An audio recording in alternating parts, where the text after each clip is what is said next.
बोलिए सद्गुरुदेव भगवान की जय। ओम मंगलम सद्गुरुं मंगलम चक्रध्वजं मंगलम श्वेतवस्त्रं मंगलम ऊर्ध्वतिलकम्। बोलिए सद्गुरुदेव की जय, परमपिता परमात्मा की जय। आए बंधुओं, दूसरा अध्याय का 9वां श्लोक पर हम लोग विचार करेंगे। 9वां श्लोक में आया है अर्जुन का निर्णय। अब यहाँ से संजय उवाच, संजय जी बोलेंगे कि क्या निर्णय ले रहे हैं।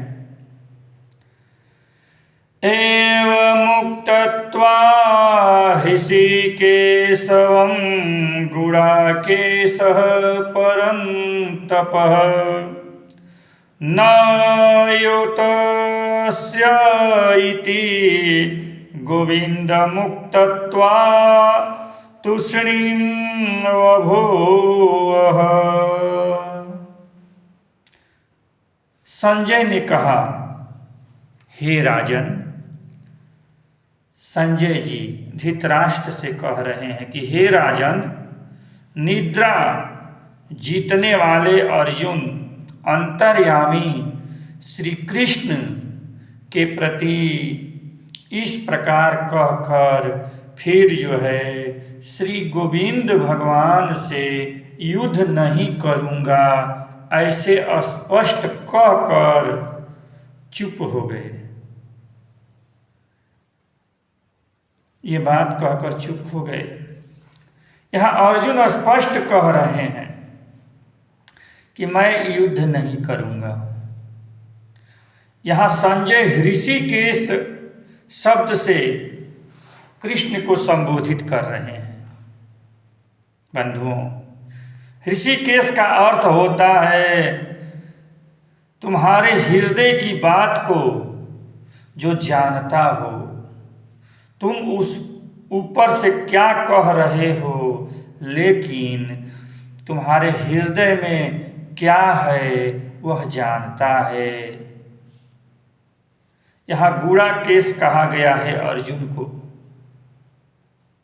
गुड़ाकेश, गुड़ाकेश का अर्थ होता है जिसका बाल घुघराला हो बंधुओं, अथवा जिसने निद्रा पर विजय प्राप्त कर ली हो। ये दो अर्थ है इस शब्द के, गुड़ाकेश के। अर्जुन का बाल भी घुघराला था और वह निद्रा पर भी विजय प्राप्त कर चुका था।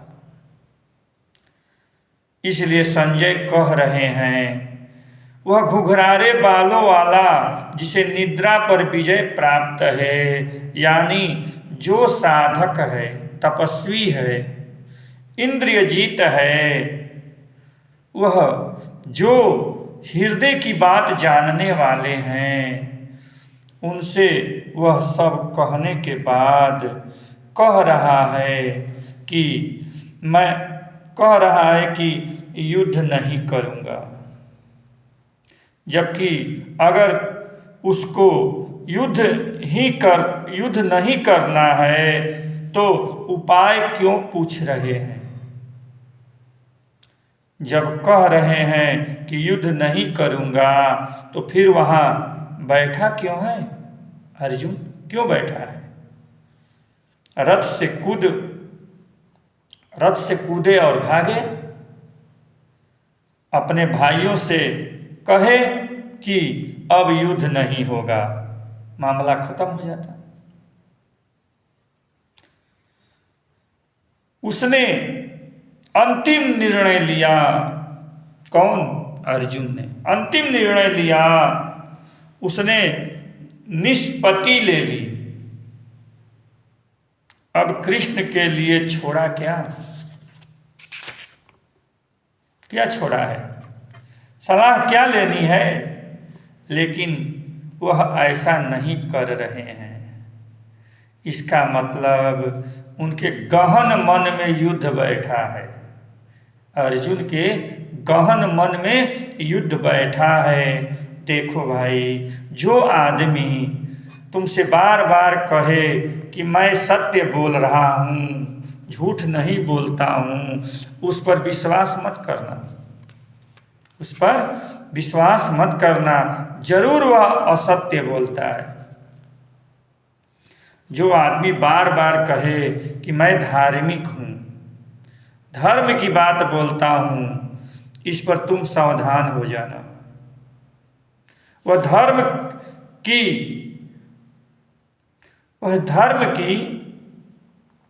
खोल ओढ़ कर बैठा है बंधु, धर्म के आचरण की चादर ओढ़ कर बैठा है। सत्य बोलने वाला आदमी क्यों कहेगा कि मैं सत्य बोल रहा हूं? कभी सूर्य कहता है अंधकार से कि मैं प्रकाश हूं?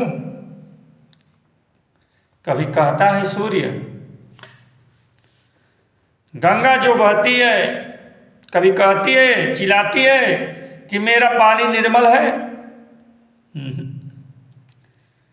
मुझ में स्नान करो, वह क्यों कहेगी? लेकिन अर्जुन कह रहा है कि मैं युद्ध नहीं करूंगा, ऐसा कहकर चुप हो गया है। इसका मतलब उसके कहने में कोई दम नहीं है, सत्यता नहीं है, अंदर उसके युद्ध की भावना छिपी हुई है अर्जुन के अंदर। बड़ा गहन विषय है। अब आगे जो है 10वां श्लोक में फिर संजय कहेंगे, बता रहे धृतराष्ट्र को सुना रहे हैं जो अंधा है, क्योंकि संजय को वेद व्यास जी ने दूरदृष्टि दिया था कि दूर जो क्या हो रहा है कुरुक्षेत्र में वो देखकर इस अंधे को बताना, ताकि सुन सके, जान सके। यहाँ पर भी 10वां अध्याय में है भगवान कृष्ण के हंसी का रहस्य क्या है। आए तमुवाच हृषिकेशः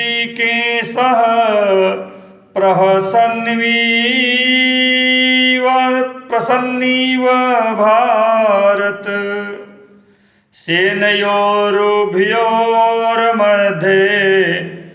विषीदन्त्यमिदं वचः। यहाँ पे संजय कह रहे हैं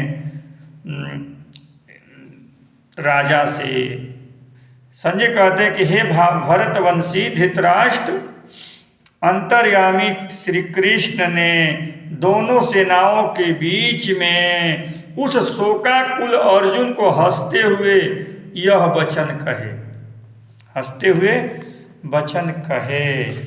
हंसी का रहस्य क्या है इस 10वां श्लोक में, ऐ समझें। जो आदमी इतना दुखी है उससे हंसते हुए वचन बोल रहे हैं कृष्ण। यह कृष्ण के विषय में प्रथम बार उल्लेख किया जा रहा है।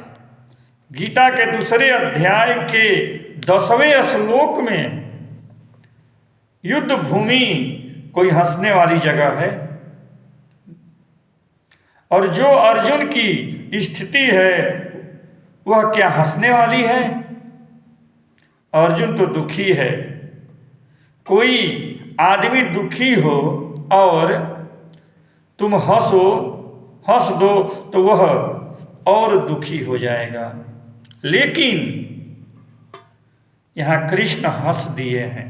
हंसी का रहस्य समझिए, यानी कह रहे हैं कि तुम्हारे बात कहने और करने में कोई सामंजस्य नहीं है अर्जुन।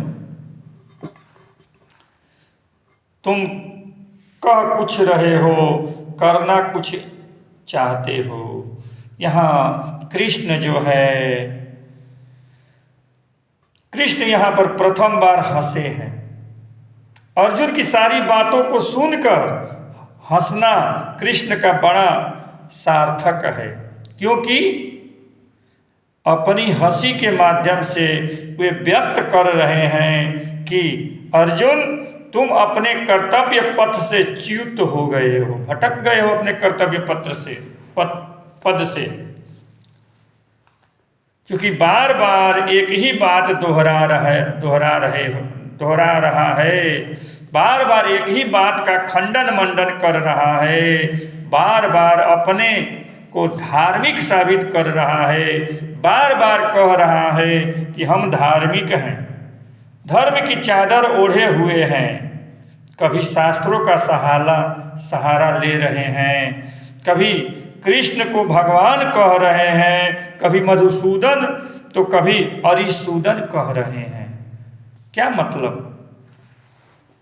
इसका मतलब उसकी बात में कहीं कोई तथ्य नहीं है।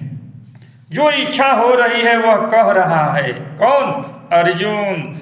जैसे हमने अभी बताया, जुंग के यहाँ दो पागल प्रोफेसर बात कर रहे थे, पहले अथु में आया है बात। एक आकाश की बात कर रहा था तो दूसरा पाताल की बात कर रहा था। इसी प्रकार अर्जुन भी केवल अपनी बात कह रहे हैं बंधुओं, कृष्ण की बात अर्जुन सुन ही नहीं रहे हैं। इसलिए कृष्ण यहाँ हंस दिए। हालांकि इस पर भी बहुत से कथावाचकों और गीता पर टीका लिखने वालों ने आश्चर्य व्यक्त किया है कि कृष्ण जैसा व्यक्ति इस विषम परिस्थिति में हंस कैसे दिया। लेकिन कृष्ण मनोवैज्ञानिक है बंधु, अतः अर्जुन की मन स्थिति का सही आकलन कर हंस रहे हैं। वह देख रहे हैं कि यह व्यक्ति हमारी एक भी बात नहीं सुन रहा है। हम भी लाख समझाएंगे लेकिन आप लोग भी हमारी बात नहीं सुनकर अपनी बात पर आ जाओगे। अर्जुन समाज में भरे पड़े हैं, अर्जुन समाज में भरे पड़े हैं, दुर्योधन भी भरे पड़े हैं। इसलिए गीता की सार्थकता है बंधुओं, गीता की सार्थकता रहेगी। कृष्ण यहाँ अर्जुन के इस स्वभाव को समझ गए हैं। अर्जुन के आत्मवंचना पर कृष्ण को हंसी आना स्वाभाविक है। जो जानता है उसे आएगी। आपने चाणक्य का नाम सुना होगा बंधुओं। चाणक्य एक जगह भिक्षा मांगने गए। उन्होंने देखा एक औरत अपने पुत्र को डांट रही है कि तू चाणक्य जैसा मूर्ख है क्या, रोटी बीच से तोड़कर खा रहा है। चाणक्य उनके द्वार पर ही खड़े थे। यह सब सुनकर सन्न रह गए। जब वह औरत भिक्षा लेकर आई तो चाणक्य जी ने पूछा, माँ, मैं अपने एक प्रश्न का उत्तर आपसे चाहता हूँ। मेरा ही नाम जो है चाणक्य है। अभी आप अपने पुत्र को डांट रही थी कि तू चाणक्य जैसा मूर्ख है क्या रे? चाणक्य में क्या मूर्खता है माँ? वह औरत बोली कि देखिए चाणक्य, हमारा जो लड़का है उसे हमने रोटी दी, वह उसे बीच से तोड़कर खाने लगा। रोटी हमेशा एक किनारे से तोड़कर खाई जाती है चाणक्य। क्या तुम भी ऐसे ही मूर्ख नहीं हो? तुम्हारे जैसा विद्वान पंडित आदमी हम नहीं समझते थे।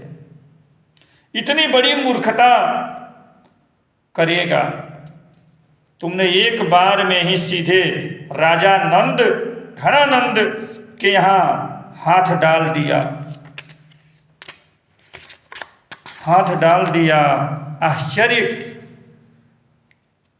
आचार्य के रूप में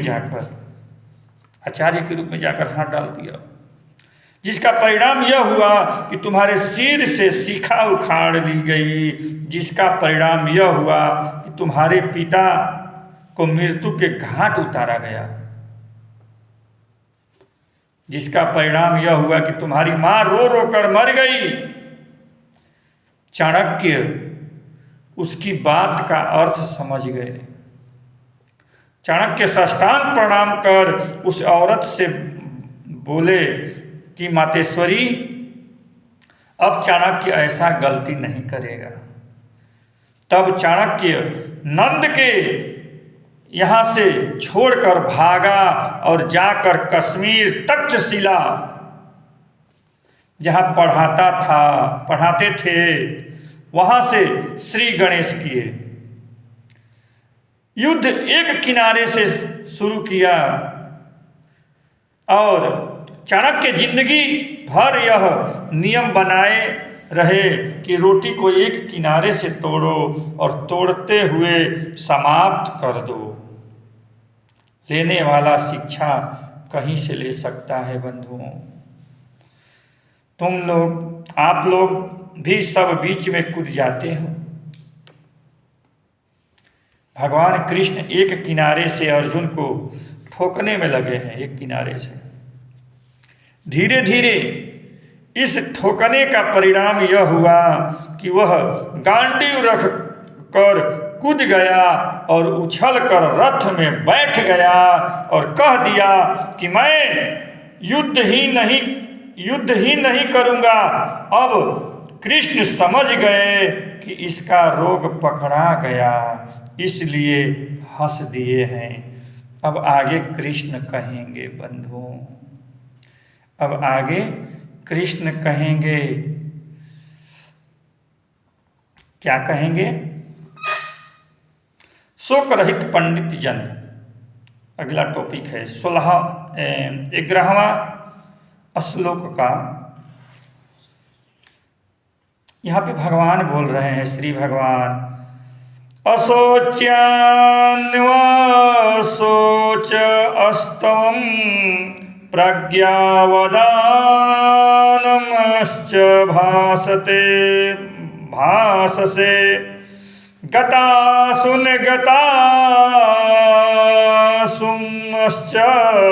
नानुशोचन्ति पंडिता। यहाँ भगवान कृष्ण कह रहे हैं, हे अर्जुन, तू न शोक करने योग्य मनुष्यों के लिए शोक करता है। अर्जुन, तू न शोक करने योग्य मनुष्यों के लिए शोक करता है और पंडितों जैसा वचनों को कहता है, परंतु पंडित जन जिनके प्राण चले गए हैं उनके लिए और जिनके प्राण नहीं गए हैं उनके लिए भी शोक नहीं करते हैं पंडित जन। अब यहां समझें, यहां अर्जुन पंडितों की तरह बात कर रहे हैं। शास्त्र का प्रमाण कौन देता है जानते हैं? पंडित देता है। इसलिए भगवान कृष्ण कह रहे हैं कि हे अर्जुन, तुम पंडितों की तरह बात कर रहे हो, तुम पंडित नहीं हो, मूर्ख हो। बड़ी कड़क बात बोले हैं बंधुओं, क्योंकि जो पंडित होता है वह विद्वान होता है, वह जो आदमी मर गया है उसके लिए भी शोक नहीं करता है, और जो जिंदा है उसके लिए भी शोक नहीं करता है। क्योंकि हमारा यह जो शरीर है, यह शरीर तो जड़ है। इस शरीर में जो शरीरी रहता है, यानी चेतन आत्मा जो रहती है, उसका नाश नहीं होता। अर्जुन, यह शरीर जब से जन्म लिया है तब से नाश की ओर बढ़ रहा है। इसमें स्थित जो शरीरी है वह पहले भी था, अभी भी है और बाद में भी रहेगा। फिर किसके लिए शोक कर रहे हो? पंडितों की तरह बात कर रहे हो, लेकिन पंडित जन तो इसके लिए शोक नहीं करते हैं। जो शरीर है उसके लिए भी शोक नहीं करते, और